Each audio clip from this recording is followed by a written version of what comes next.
It's week 42 of the golfing calendar, and Nick O'Hearn and Mark Allen are looking forward to talking birdie. Thanks to Ping, they'll help you play your best. Contact your local golf shop or professional to arrange a Ping Club fitting. And the Golf Clearance Outlet, who beat everyone's prices. Now, former world number 16 Nick O'Hearn and 15-year Tour Pro Mark Allen. This is the #1 Australian golf podcast, Talk Birdie to Me. Tributes are being paid to one of the voices of golf, Ivor Robson, after the iconic golf starter died at the age of 83. Robson was the official starter at the Open for 41 years, introducing the world's greatest players up until his retirement in November 2015. Ladies and gentlemen, this is the final game of the DP World Tour Championship 2015. On the tee from Northern Ireland, Rory McIlroy. On the tee, talk birdie to me. Nice to see everybody. And rest in peace, Ivor Robson. What a wonderful starter, the most famous golf starter in the history of the game. He was. How many years did he do it for, can you? 150. he was there forever and ever and ever. And he was a terrific fella. And did he do any events where you played? I played in one Open, and I got, when he said my name, it's pretty cool. It was a treat. Yeah, it was a treat. Yeah, he used to do all the big ones in Europe. The one at Wentworth and did he? Volvo. I don't know if he did the Volvo Masters in Spain, which was their tour championship, but all the Opens. He was a legend. I think I remember you saying on a previous podcast, Mark, that when he introed you, you felt quite nervous just hearing him even say your name. Yeah, I did, because it was real. Yeah. When I heard my name, it was real. Here I am on the tee. And I just popcorned, rotten, shot out to the right. It was horrible. He's a lovely guy too. He used to calm your nerves and everything. He was great. Yeah. He was. He was terrific. Hardly ever took a toilet break either. What? He was there for 10 hours or 12 hours in an Open Championship on the first tee, and I heard the rumour was he never took a toilet break. I don't know how he kept it in. God, I love stories like this. It's incredible. Stories that just make you go, wow, are you kidding me? I don't know if he had a secret compartment underneath the... hang on. Underneath the desk, who knows? You can't say that about Ivor. Oh, sorry. Jeez. Not even in the starter breaks, because there's a couple of tee times that they call a starter break. Maybe he did go, I don't know. So. He must have snuck off. That's the stories I heard. Because you're drinking all that Schweppes lemonade. You know what they've got, the British all the Schweppes drinks where you mix them up. Anyway, hey, busy across the road. I mean, we're here at Australian Golf Headquarters, but across the road is Royal Melbourne Golf Club. Flags are up. The Asia Pacific Amateur Championships in town. Correct, yeah. And it's busy here, by the way, Golf Headquarters. I found it hard to find a car park. It was incredible. Shockers. Golf at the moment here in Australia is flat out booming. But you're right about across the road. This coming week, what is it, in a couple of days? Starts Thursday? I think it starts Thursday. Thursday, yeah. Because we had the winner last year, didn't we? Was it Harrison Crow? Harrison Crow. In Thailand. That is correct. Yeah. And that got him into the Open and the Masters. Yes, and now he's turned pro just recently. Yeah. And we've been watching him on the telly. Exactly. But the other good news was Australia secured a silver medal at the Eisenhower Trophy. First time they've been on the podium since 2016. When did you see that news? I just saw it a moment ago. Are you kidding me? No, they're over in Abu Dhabi. Well, that is sensational because that is...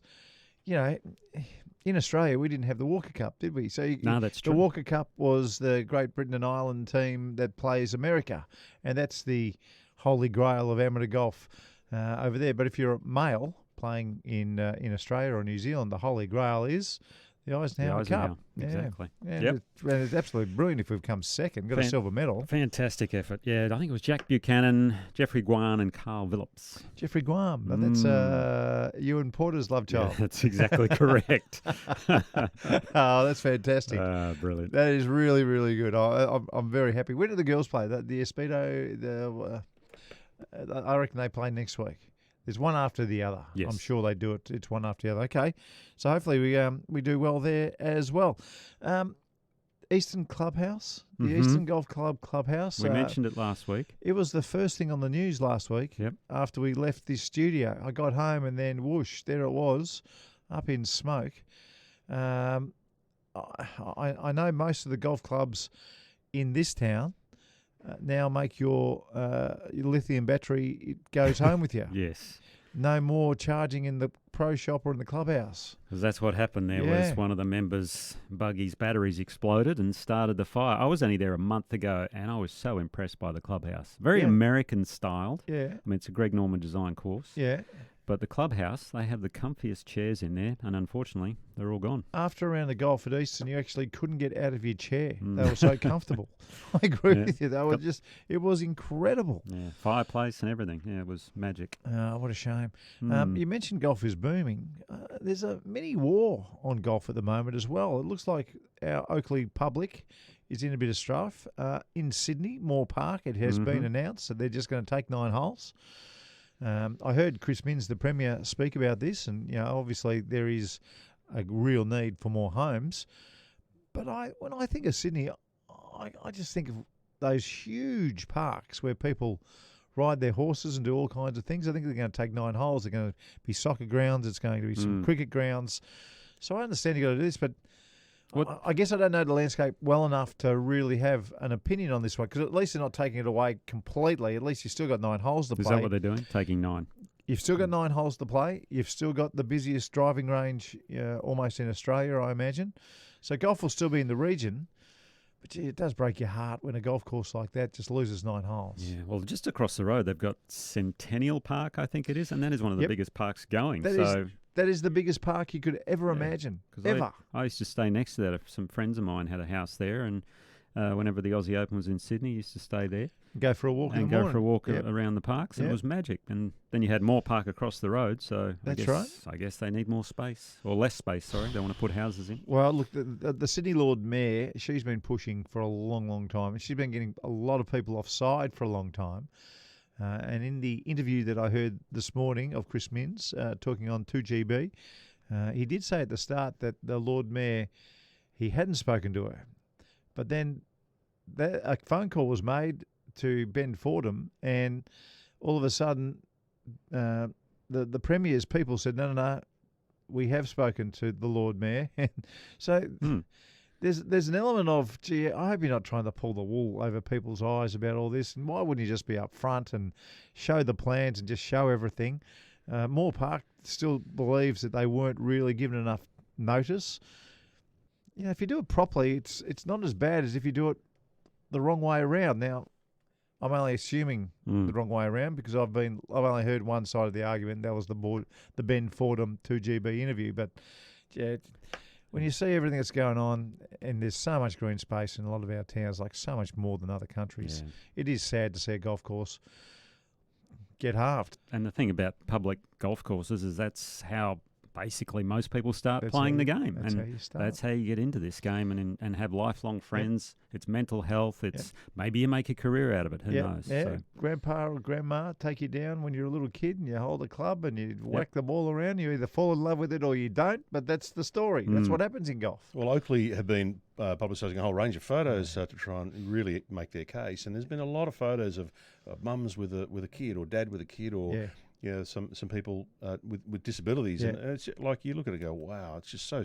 If Oakleigh goes, that's really sad. Well, that's the one. It's when you actually lose golf. So at least Moore Park, you still got golf, and you got this amazing driving range. You'll still have a very good golf course, but the golf's still there.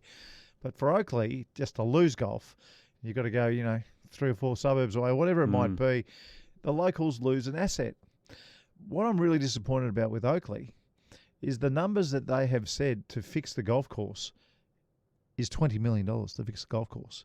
Now, you and I, Nick, we know that is an absolute outrageous number. Huntingdale Golf Club, who have built a brand new state-of-the-art clubhouse, $8 million, and they're about to turn their golf course inside out, $12 million.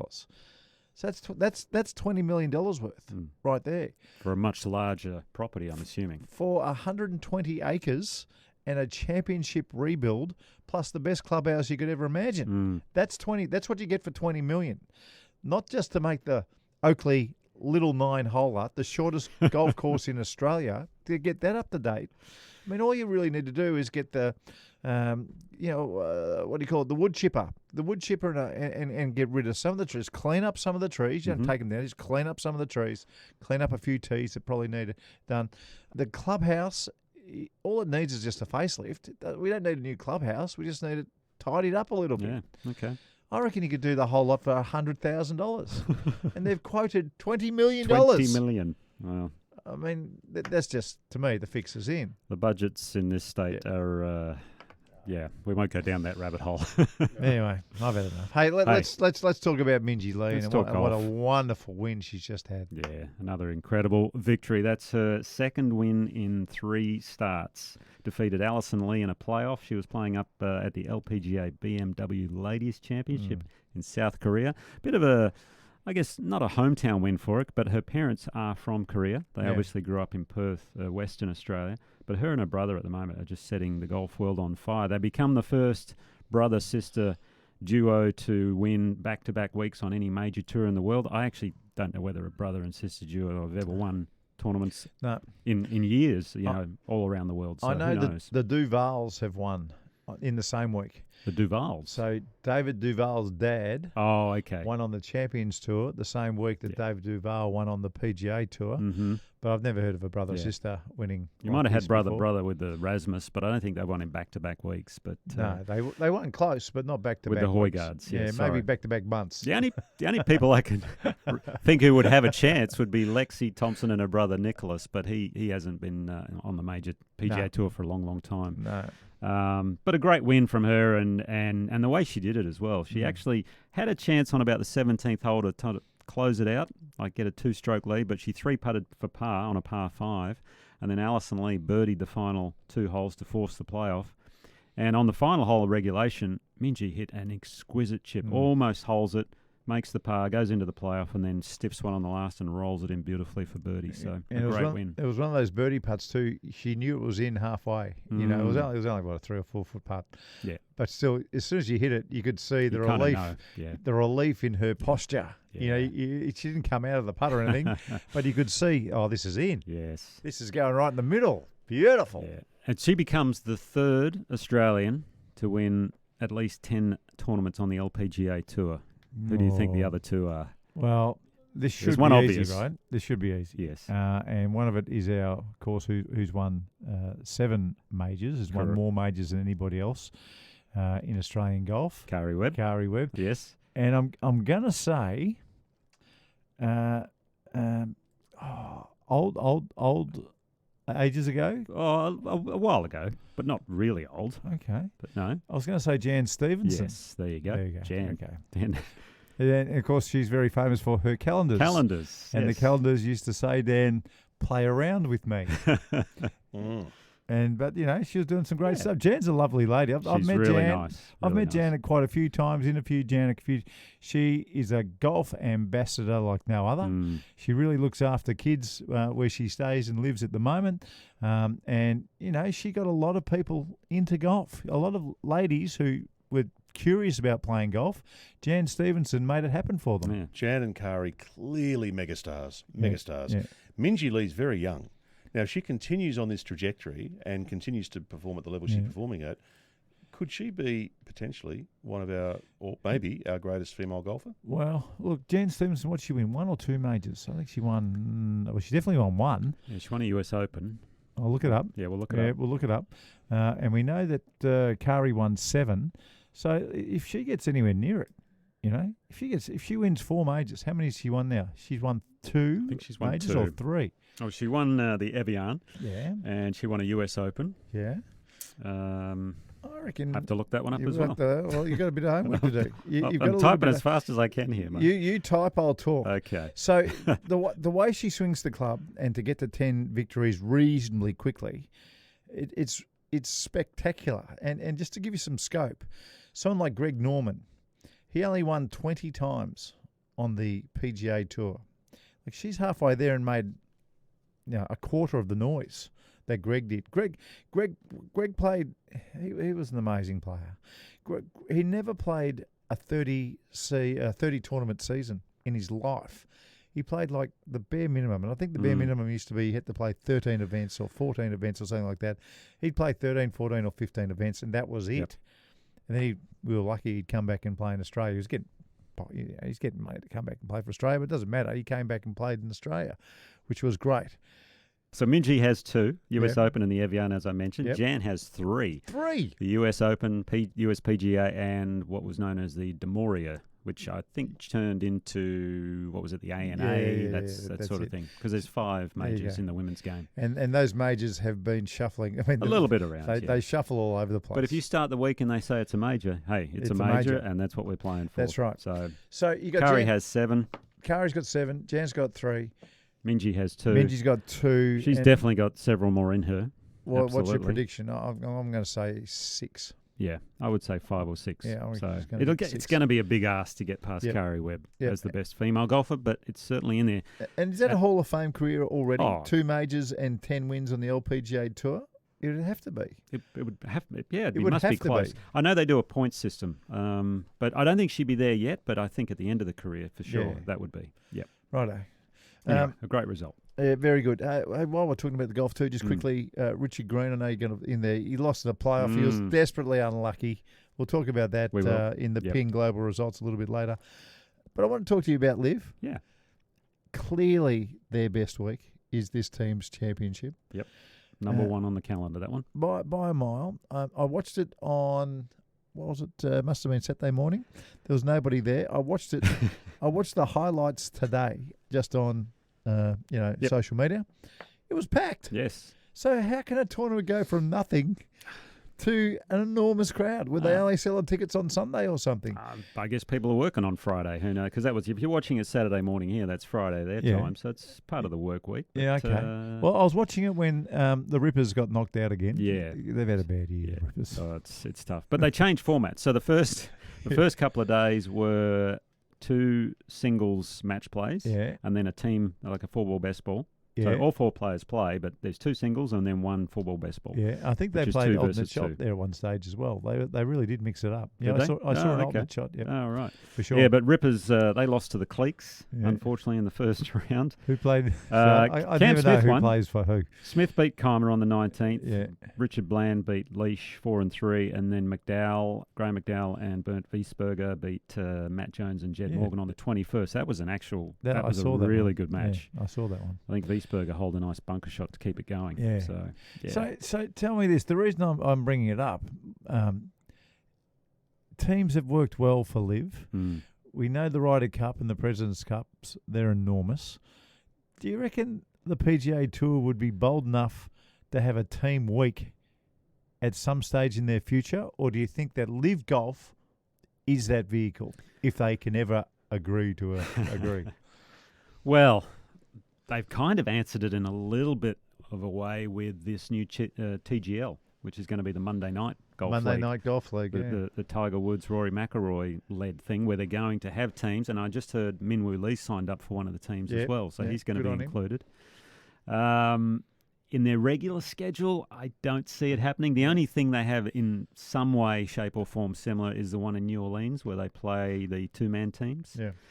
Then they have walk-on music, the whole deal. So it's a bit livish in that regard, but I'm not sure part of the regular. I think it'll be a separate thing if it does happen in those off weeks. But look, it was kind of fun to watch the end result. The Crushers ended up winning, which is Bryson DeChambeau's team. Who's that? Casey?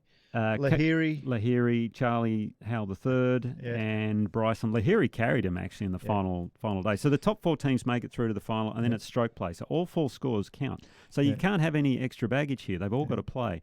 Casey actually hasn't had a very good season, and he shot 1 over in this. But Lahiri shot 7 under, Bryson shot 5 under, and then the other guys were around level or 1 over. Yeah. I've got a dirty little secret about Lahiri. Okay. I love watching him play. Oh, okay. For a second there. What do you think I was going to do? Yeah, I don't know. I love watching he is good. Lahiri play. I think he's Handsy. Just so good to watch. Yeah. That little pause at the top and the club slips online so early and the way he gets around, he's got this Indian arrogance that I kind of like about him. I don't know. He ticks lots of boxes for me for some reason. He's the best putter. I just love watching this guy putt. Was he using the blade, the old Wilson style? Yeah, he's using some kind of weird. It's something weird. With the heel shaft. Yeah. The heel shaft. Yeah, okay. I just love what he does. Yeah. I know that we spoke to Gavin Kirkman on the telly last week at the WA PGA Championship, and he said that all's going along swimmingly. I believe him. Okay. All right, I believe him. But I have heard that it's not. All right, so I'm going to believe Gav. Yep. Gavin, if you happen to be listening, and I know you do, you listen every week, the CEO of the PGA of Australia, I believe you. Did you tap your source? But I have heard that no one's talking. Nobody's talking Really? at the top. Okay. It has broken down. So I'm going to trust Gavin, but I'm just going to leave that on the shelf. All right? It's just going to sit there just for a little bit. I might tell you at our little 9-hole break who told me. All right. Because it's not my source. Okay. So we're talking. It's not Scheffler's brother-in-law. This is the PIF. From Dallas. This is all to do with the PIF This deal. is everything. Okay. I'll tell you in the break. All right. But I'll see you on the 10th tee. All right? Sounds good. So grab yourself a Coca-Cola or something. Right. No, you don't drink Coke, do you? Get yourself some green juice, crazy drink, and I'll see you on the 10th tee.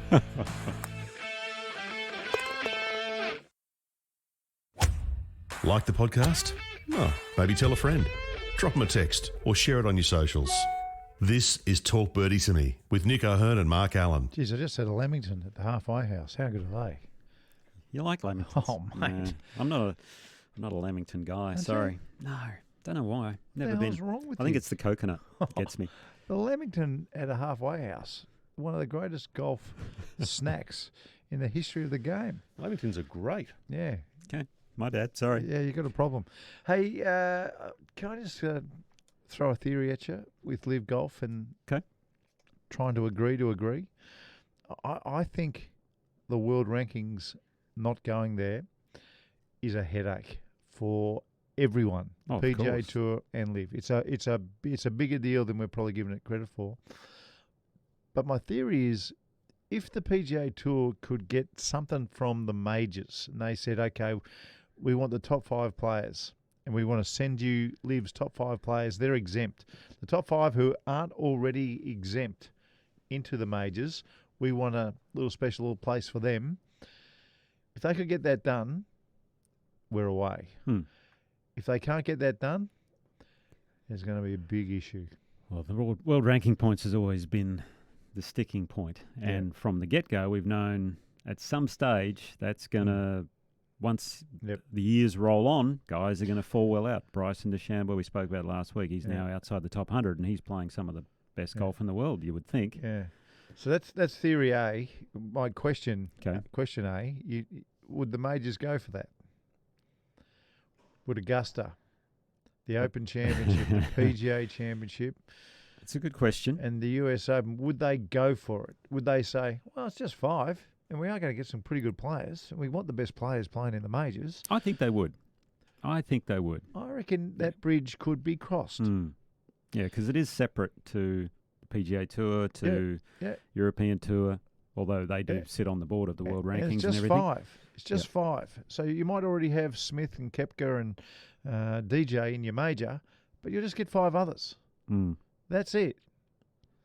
Well, I don't think that's enough. If I'm a young player, that's not a big enough carrot for me to go from the PGA Tour to Live. But it might be okay to... Would the $50 million guaranteed be a big enough carrot? That would be a big enough carrot. That would be a big enough carrot. Yeah. I got a question for you guys. You're talking before about New Orleans and the play on music, how it's like Live and so on and so forth. Yeah. Hypothetical. You guys are playing a tournament tomorrow. You need a play on song for each of you. What's your play on song? What's yours, Nick? What are you walking onto the first tee with? Well, you need some excitement. I'm going to fight it off. I'm going to play it. I'm going to play it. I'm a big REM guy. I love their stuff, but it's really not real for the first tee. I think I'm going to go to my Aussie roots here. In Excess, New Sensation. Very nice. What do you think? Nice. That'd be good. What would yours be, Mark? I like the walk out of this bloke. What's that? Oh, okay. It's a hotline. All right, I'll play the song after whoever the hell this is. Okay, Who is it? All right. Well, I don't know. It's a hotline. Hang on, let's find out. Hello, Talk Birdie to Me hotline. Hello, it's Drew Dublin here from WA. My old caddy. Drew Dublin, what a surprise, Drew. Hey, Drew. How you going, mate? Hello all, how are you going? I'm well, mate. Have you put anyone in handcuffs today? No, working till this afternoon, and I thought I'd give you guys a call, make sure you're behaving. Of course we are, Drew. Of course we are. For those who don't know, Drew was my caddy for a long, long time, but he was also my friend for a long, long time. Was your friend? Yeah, well, I don't see him very much anymore. Oh, okay, all right. I hardly see him anymore. But when we were doing the tournament at Joondalup, he kept on sending me a message saying, "Make sure you tell him that I was the 2009 and 2010 club champion." Oh my God! I need to get myself in there every now and then. Yeah, well, that's good. Now, why have you got access to our hotline? That's what I want to know. I just thought I'd share a few little stories to the viewers out there in relation to yourself and Nick. Okay. So, Nick, this is good. Yeah, I used to play a bit of golf with Drew back in the day. Did so you? Go on then. I spent a few games of golf with Nick in the junior days, and he's a bit of a quiet achiever, kind of flew under the radar a little bit, so obviously, boom. Every year we play a little match play kind of interstate series lead up with the WA Pros versus the state team, and it was mainly for pride, it's just a bit of practice and that, and I think it was about 96 I got paired up against Nick, and we played at Royal Perth Golf Club, and I kind of towed him up a little bit, 5-4 win. Yeah, I couldn't break 80 at that point. It wasn't hard. Well, it was quite funny because then we sat down at lunch, and it was kind of like, it was all for fun and, just a little bit of practice. And with confidence, I kind of sat there and said to Nick, so what are you going to do with your life? And Nick turned around to me and said, well, I've been working hard on my game, and I'm going to go out and get my Australasian Tour card.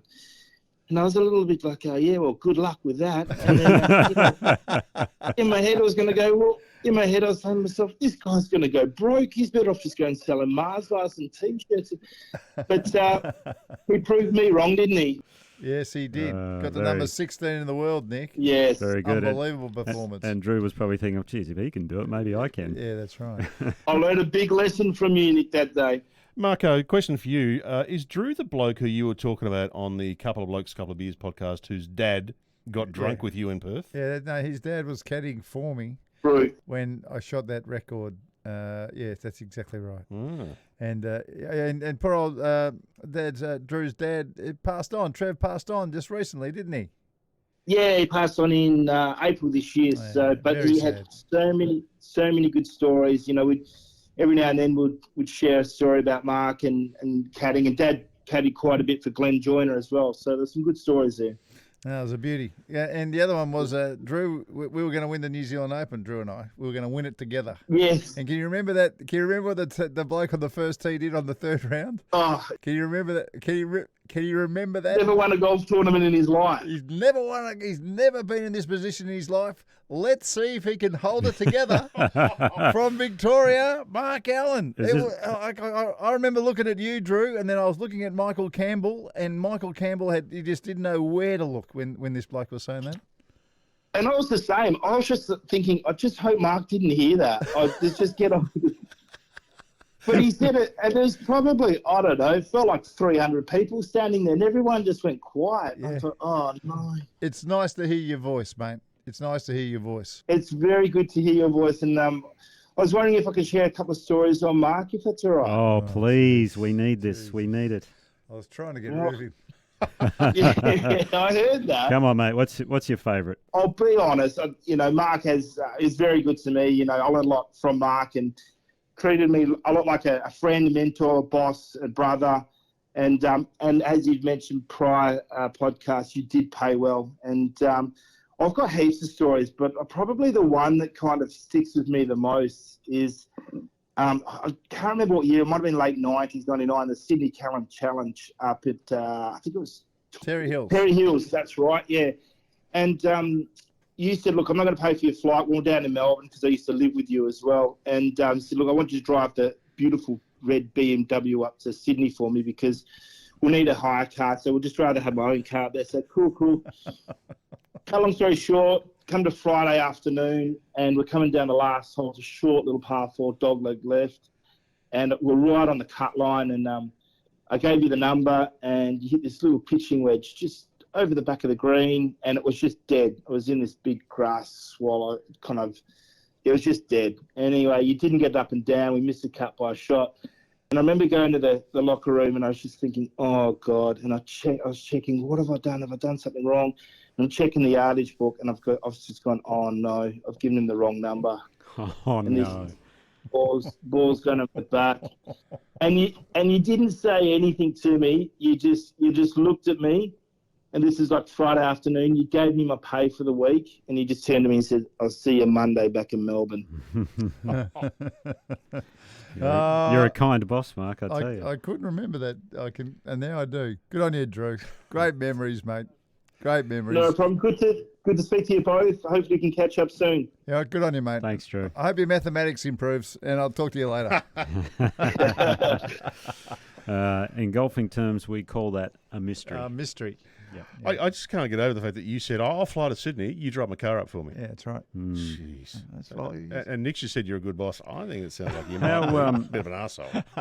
I mean, mysteries can come at various stages of a golf round. That's probably the most important. When you're coming down the stretch, you need to hit a good shot. And the caddy, you do everything right, and the caddy gives you a mystery. It was a good shot, too. Wilbur only ever gave me one.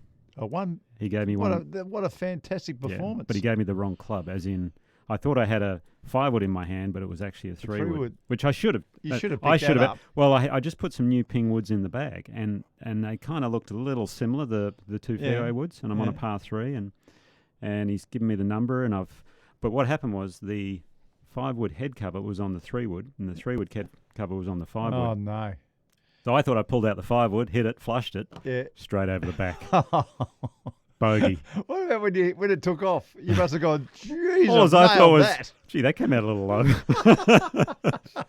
Oh, it's funny.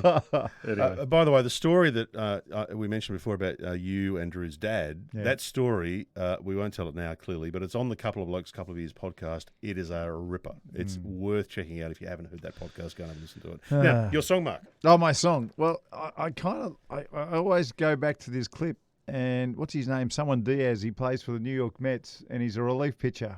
Yes. And when he comes out, they play this. It's the trumpets are coming. He comes out to this. Yeah, there's trumpets. Yeah. Takes a while, but it'll get there. We'll get there. But if I was playing, and it was my turn to kind of come up to the tee, there it is. Just wander up like this. This is a great. I'll let it go. There's a couple of videos on YouTube of that, and it's so good. It is so good. So good. It's what's his name? Someone is it Jamie Diaz? No. Someone like Carlos or Roberto. Someone I don't Diaz. Know. Yep. And it's his walk-on song for the New York Mets. And Timmy Trumpet who's the DJ, who's very famous, a bloke from Sydney. And he actually played his trumpet live at one time. And anyway. That's incredible. It's very, very good. We'll actually post that video on the socials. It's very good. Hey, you want a bit of feedback, guys? Yes, please. I do. Because we have plenty to get through.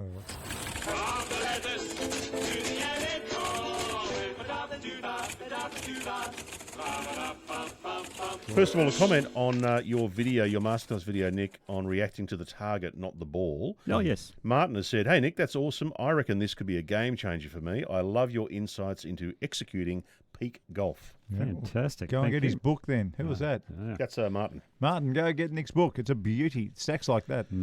We had a lot of comments on the news of Jason Day not coming back for the Open. Yes. And they weren't great in terms of how people talked about Jason. Understandable. Imi has said he never plays here, so you should never be disappointed when he doesn't show up. Yep. Yeah. Darren has said it's not disappointing. He has consistently not returned home to support the tour. Willow has said, "Oh, I'm shocked." Surprise, surprise. And Daniel has said. Apparently, he's playing Tiger's event. This is after he said he needed to be back home in the US. Mixed messaging much? No. Yeah. Look, it's definitely a pattern now. There's nothing we can do. No, absolutely. Nothing we can do. No, we just thank the Adam Scotts, the Cam Smiths, and the Mark Leishmans, Minjee Lee, for coming back each year. Correct weight. We've got a fun comment here from a guy called it could be a lady, called Builderbird. Builderbird has commented on your new desk on Fox Sports. Oh, yeah. Oh. How good's our new desk? It's unbelievable. Starship Enterprise. Yeah, it is. Fantastic. Anyway, Builderbird has said, massive desk. Overcompensating much? I love it. The guys at Jam TV, they're doing an amazing job with that desk and all the little... And trust me, there's more little things coming. I'll show you, Dan. This is the top picture is what our desk looks like, and the bottom one is what it looks like on TV. Oh, okay. You can put that on social media if you like. Yeah, go on. Put it on socials. Okay. All right. So that is how on earth they do that, I'll never know. But Jam TV and PGA TV, they should be congratulated. Technology. Because that is just unbelievable. Well, Peter's loving the coverage. He said, great to see coverage of local golf events like this happening on TV or appearing on TV. So he's happy with it. He likes what you're doing. Beautiful. Well, we had an unusual finish this week. We'll talk about it soon. A bit to talk about there. Yes. We had a caption competition this week on this photo here, guys. See that photo there? Remember that one?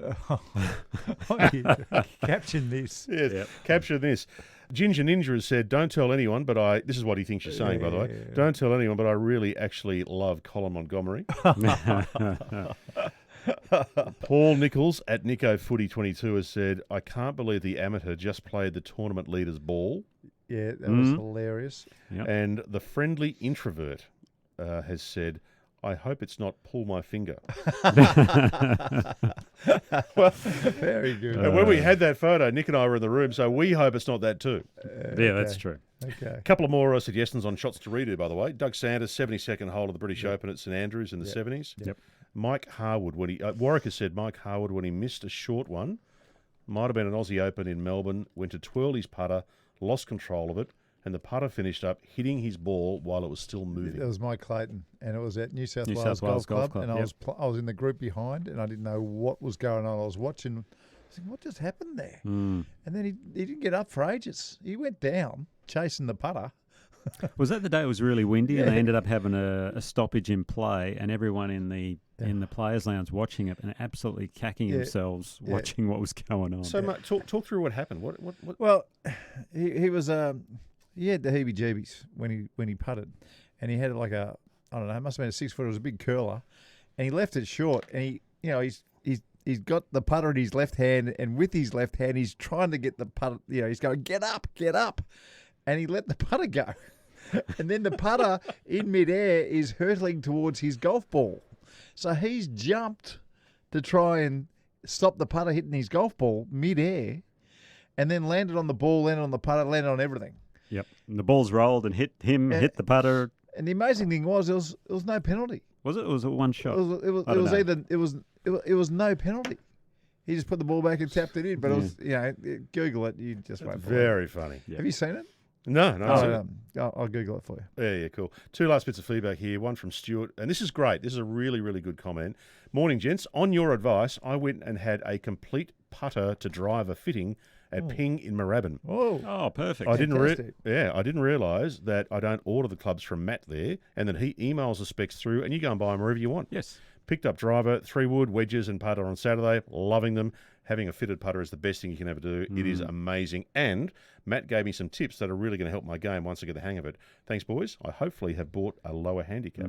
Yeah, that's where I went. Matt Austin at the Ping Warehouse. That is where you go. And then you can go to what? Golf Clearance Outlet to pick up the pings. You betcha.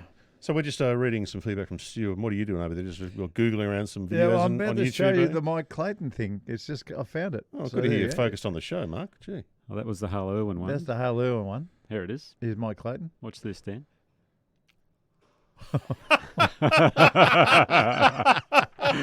It is ridiculous. Oh, that is too good. That is too good. Watch, show that to Dan. Show it. There he goes, diving. Oh, that is so funny. Unbelievable. That poor bastard. It's very funny. Final one. This is a question here. This is from Trev. Love the podcast. Can't wait for it to drop every week. A few years ago, I was caddying at Lake Karrinyup, and I had the opportunity to watch Nick warm up on the range. Ooh. Nick, you did a baseball-style Happy Gilmore step into the ball at the beginning of your range session. Yes. And I use that same technique to this day. Maybe you could tell me why you did it or you still do it. Thanks, Trev from Perth. Well, usually what I do is I line 3 to 5 balls up in a row diagonally away from me, about a foot apart, and I hit each ball and I step into each one without the club stopping. So I'm basically swinging shot after shot. There's no pause in between, and I step out after the ball. Or just back, forth. I'm walking out after each shot into the ball, kind of like Happy Gilmore style. I think that's what Trevor's probably talking about. And the reason I do it is, number one, it's great for your hand-eye coordination if you can hit everyone solid and airborne. Sometimes you don't, but that's okay. And number two, you get warm really quickly because 5 swings in a row without stopping, it gets the heart rate going. So I use it actually as a very quick warm-up drill. For instance, if I've only got 5 minutes before I've got to go to the tee and I just need to hit a few balls, I do that a couple of times. The heart rate's going, the swing's going. if I can time it each time, I know my hand-eye's working pretty well, and off we go. It's almost a masterclass, really. It is. Yeah.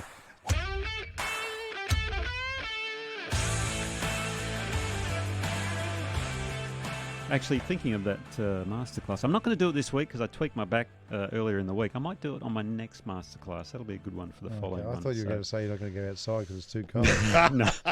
No, I don't mind playing in bad weather, Mark, unlike some people. Was it FWG over there?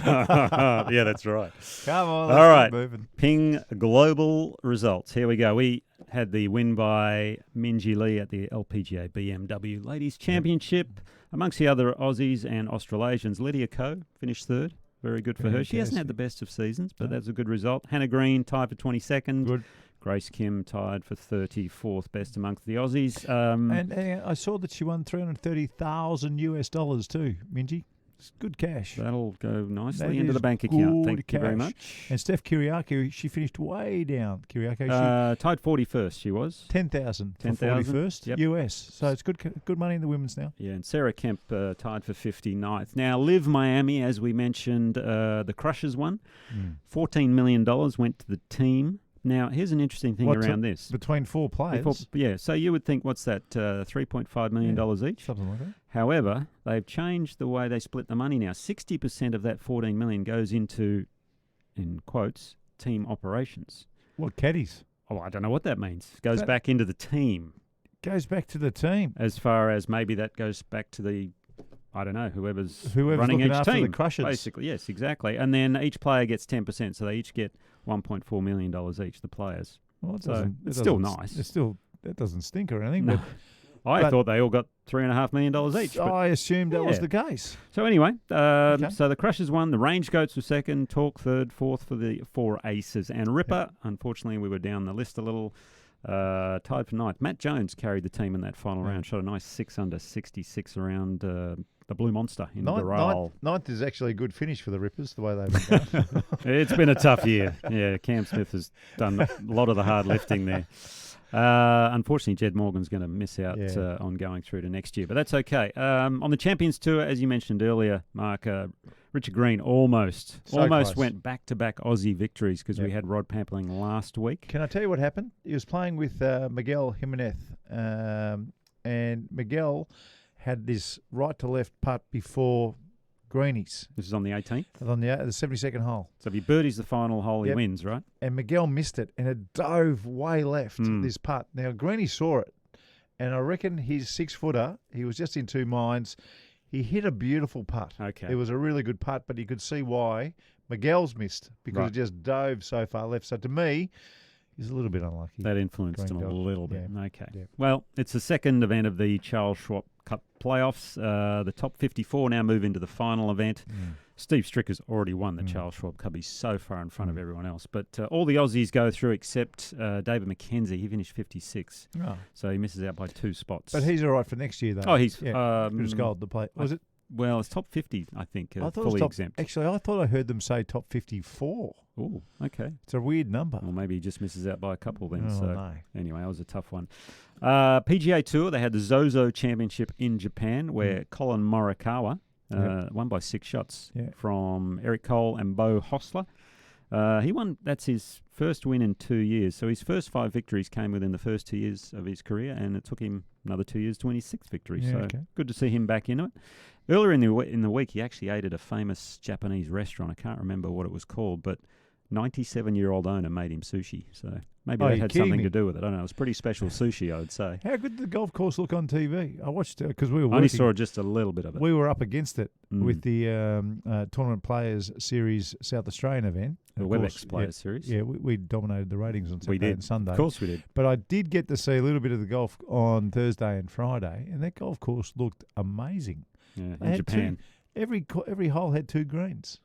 Yes, they have a winter and a summer green. A winter green and a summer green, yeah. Amongst the Aussies, Minjee Lee was best, tied 6th. So we almost had a brother-sister winning on the same weeks. Now, that would create a lot of history. Enormous. Cam Davis tied for 12th. Aaron Badley tied for 21st. And Adam Scott, 41st. The Andalusia Masters at Sotogrande in South Spain. You ripped those off, okay? That's okay. No, I haven't had my Rioja yet. Maybe a bit later. But Adrian Maronk The Australian Open champ. Missed out on the Ryder Cup. He's there to prove a point. Shot a final round 66. I think he has proved his point. Oh, I think he very much has. Yeah. So how's this? He was +2 through 5 holes. Yeah. Makes an eagle on 6. Holes out a wedge on 9. Another eagle. Yeah. 2 eagles in 4 holes. Unbelievable. And then rips off another 4 birdies on the back 9 to beat German Matt Schmidt. Wow. Australasians, we had Daniel Hillier, New Zealander, tied for 19th, and Ryan Fox tied for 52nd. Jason Scrivener, unfortunately, had a bit of a shocker the last day, shot 79. That's tied not for 59th. like him. That's not like him. He's a metronome, that guy, so it's very unusual for him. And then on the local front, we had, as you mentioned, WebEx Players Series South Australia, where Austin Batista shot 29 on the back 9 to charge through the field and defeat, it was Andrew Campbell and Corey Lamb, who... Yeah. We were so impressed with Corey. Loved Corey's game. Unfortunate finish for him. Yeah, he had a tough finish. So what, he bogeyed 15, he three-putted 17 for par. And then had it within, 60 yards of the last green and made a bogey. Made a bogey as well. So it was a disappointing finish for him. Austin Batista was an unusual way of celebrating. Well...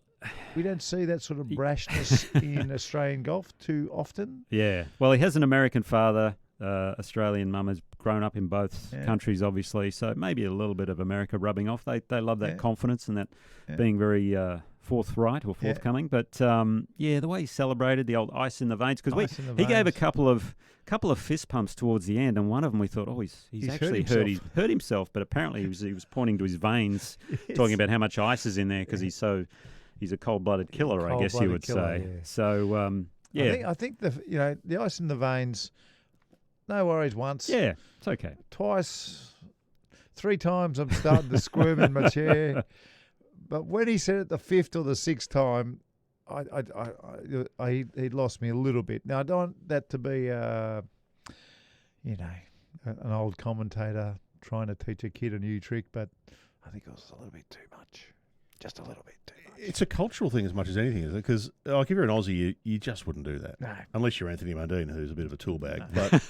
But an American, like in America, they do celebrate that sort of over the top. Oh, they do. Yep. Yeah. And that's one of the great things about in America is they love to boost the ego and really that confidence is there and you don't think very negatively on the outside anyway. I'm sure they do internally, but we don't do it as much outwardly here, obviously, in Australia. So it was a little interesting to see, but it was a great win for him.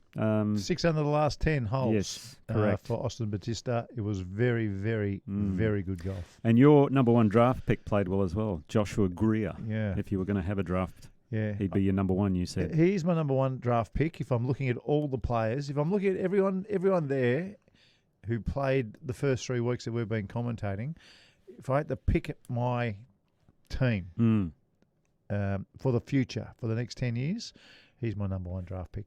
Comfortably. You? So this is the team for the PGA Tour? It's a team to take on Liv. Oh, for sure. He's right up there. Connor McKinney, another West Australian, certainly there as well. And I really like the look of this Corey Lamb. We broke down his swing. It swings it a bit like Ryan Fox, but his putting stroke, it is so John Daly-ish. I mean, it is a replica. Once it's incredible. You picked that up, I couldn't get it out of my head. I love a wristy stroke. Yeah. I love a wristy long stroke. It was just beautiful. Yeah, beautiful. It was great to watch. Just a shame he didn't finish it off, but he'll learn from it and go from there. And the best female was Robin Choi because it was a men's and a women's event. She finished tied for 19th, and that is your Ping Global results. All right, it is time for the top 5. Are you ready to get duffed? Hey, it's Duff Man, the guy in a costume that creates awareness of Duff. Did you pump up Corey enough? I pumped up Corey enough Did you? Because I know what this top 5 is going to be about. Because unfortunately on the 15th hole, Corey teed up a 2-iron and he only hit it 100 metres because it was a duff. He duffed a shot, which got us all thinking. The top 5 duffs in the history of professional golf. All right. I reckon we're going to get some interesting feedback on this one. All right, so I threw this one in late, but I think it's worthy. It was in a British Open. It was the British Open that Ben Curtis won. Thomas Bjorn had this tournament by the scruff of the neck, and he duffed, not 1, not 2, but 3 shots in a bunker. Yeah, I played that year. That was at Royal St George's. Was it thick sand at least? It was very heavy sand. And he basically complained that he said he hit good shots, but after the first one, it's heavy sand. Give it some more. And he ended up making a 6 or a 7 on a par 3. Handed the tournament to Mr. Curtis. So, Thomas Bjorn, you're at my number 5 for Duffs. Now we get to the serious stuff. Augusta, the 12th hole. There's been some rip-roaring double-figure scores on this one, but none better than Jordan Spieth. And the time where he almost duffed it so badly it didn't make the water. one of them. Well, he had the tournament by the scruff of his neck. And he went all the way back and he hit it like it went in the front edge of the water. That was a duff I've never seen. I think that was the year Danny Willett won. Yeah, that is right. I think it was. Yeah, yes. that is correct. 1995, the Open champion. Yes. We've mentioned John Daly. He went on to win, and he beat Constantina Rocca. Now, Constantina Rocca holds one of the greatest log putts we've ever seen from the Valley of Sin, but the duff to get into the Valley of Sin was something to behold. And when you hit a duff of that magnitude off tight grass, that is a massive duff. I mean, soft grass, you can sort of... Yeah. Anyway. Ryder Cups, full of pressure. Pressure. Like no other tournament. But Hunter Mahan had a very simple chip. Yes. A very simple chip. And he almost put the divot on top of the ball. He hit it that fat. It was a horrible, horrible moment. And unfortunately, we've never seen Hunter Mahan again. That was the end of Hunter Mahan. It was a tough one. He commentated, I think... Well, did he commentate at the recent Ryder Cup or somewhere? And he was very good. Yeah. Very good commentator. Yeah. And my number 1, now this is a personal one. Not many people have seen this. I've got some theme music for it. Oh, yes. Oh. Yeah, good. Duffman.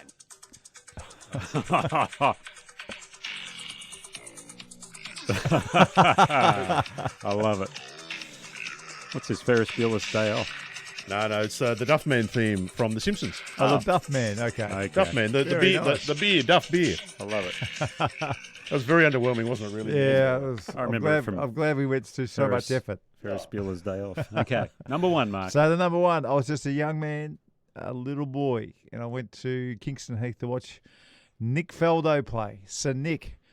And he was coming down his 9th hole, which was the 18th, it was the 6th. And I was right behind him on a really windy day, perfect lie, got his 3-wood and hit a cold top. It only went 100 metres. It was a shot that was supposed to go 220 metres. It only went 100 metres. Hang on, you're in the wrong top 5 here, Mark. That was a cold top. We wanted a what's fat. A duff? Okay. It's a duff. It's a duff. You know what I mean? Very cool. It's a duff.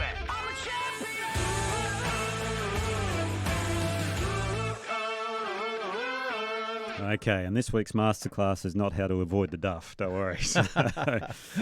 No, we watched it a bit in the golf over the weekend at the tournament in South Australia, and it's a putting one, this one. And what you'll notice, and we've spoken about this before, I think Jonathan Yarwood put it on Twitter a little while ago, is when you set your putter down behind the ball, put your right hand on only first. Yes. You can put your left hand on your thigh there as well. A couple of notable people who do it are Cam Smith. Greg Norman used to do this back in the day. He'd have practice swings next to the ball. Then he'd put the putter in behind the ball, just with his right hand only. The right hand only, it really helps you square the putter face to the hole. That way you know exactly where you're aiming. Whereas if you shift in there with 2 hands, you can sort of move it about a bit too much. Whereas you set it down with 1 hand, you know exactly where you're aiming. I watched Minjee Lee over the weekend as well. She does the same thing.